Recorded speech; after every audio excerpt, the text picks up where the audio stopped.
Kenyan police officers will be just part of the multinational security mission in Haiti.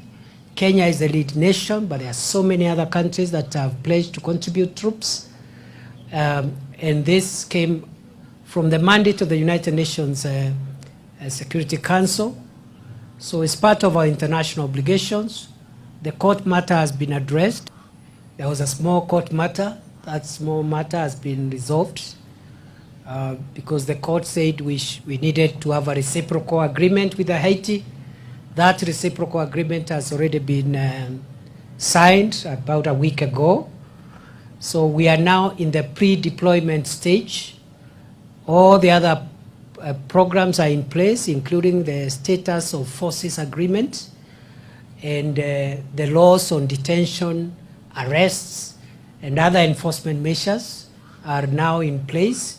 The standard operation procedures are in place, and Kenyan police officers will be just part of the multinational security mission in Haiti, but there are so many other countries that have pledged to contribute troops.